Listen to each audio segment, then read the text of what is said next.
Man City and plot one hand covering the sky. With a strong financial foundation and a strong army of lawyers, Man City blatantly disregarded the law with the intention of covering the sky with one hand.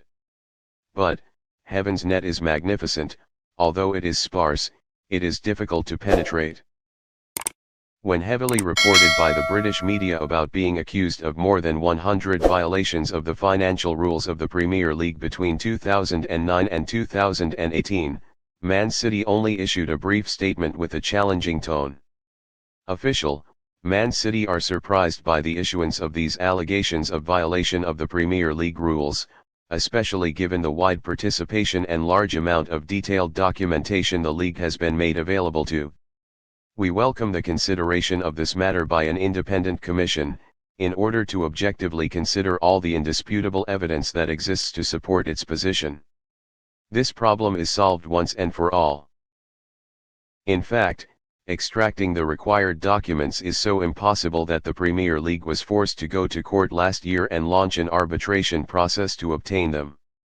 In response, City hired lawyers to oppose that process, arguing that referees would be biased against them. When challenged by a judge, Man City hired a lawyer to challenge the publisher's right to report the judge's findings, and was present in court when the publication decision was made, even though the agency, the publishing authority, has committed not to publish anything since. The judge was Lord Justice Males and the publisher involved was the Associated newspaper. Males saw through Man City's cover-up and violations, but was surprised when the case was not properly resolved. He said, "It is surprising that an issue of legitimate public concern has seen so little progress after 2.5 years. During that time, Man City has twice won the Premier League." When emails published by Football Leaks in 2020 accused City of intentionally inflating sponsorship deals for the second time in 6 years, the Citizen said the evidence was incomplete and invalid. The emails appear to include a letter from Ferran Soriano, Man City's chief executive, asking the club to raise cash to avoid violating the Financial Fair Play (FFP) Act in 2013, by asking sponsors paid bonuses for winning the FA Cup, despite Man City losing to Wigan. It was a match that saw manager Roberto Mancini sacked, demanding £9.9 million in compensation. This will create another hole in the attempt to dodge FFP. In another leaked email, non-executive director Simon Pearce appears to have suggested an additional amount of Abu Dhabi sponsorship revenue to cover this disparity. Simon Cliff, Man City's lawyer, emphasized that the entire commercial transaction was called Project Bow and Arrow in memory of the weapon that the British used to defeat the French at Crécy and Agincourt. That's how Man City feels about UEFA and their rules.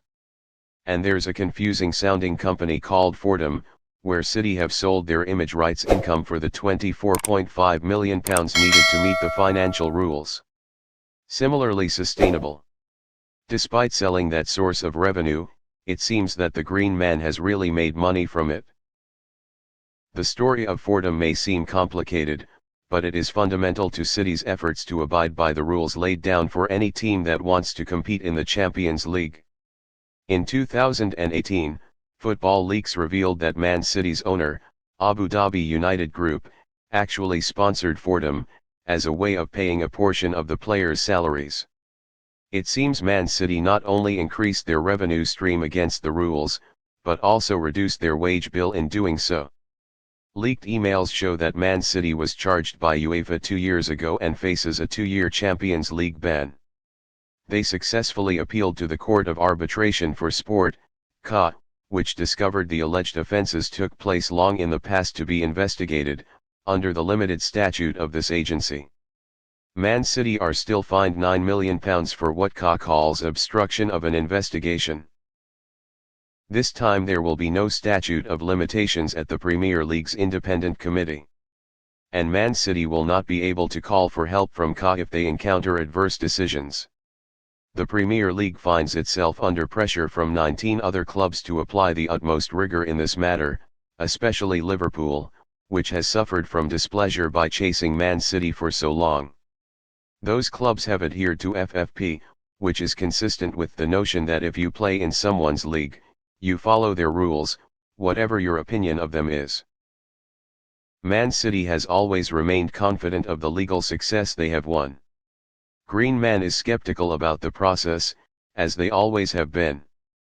They were quick to note on Monday that the timing of the allegations before this week's government white paper on football management will likely be used by the Premier League as evidence, suggesting the league itself can solve administrative problems on their own.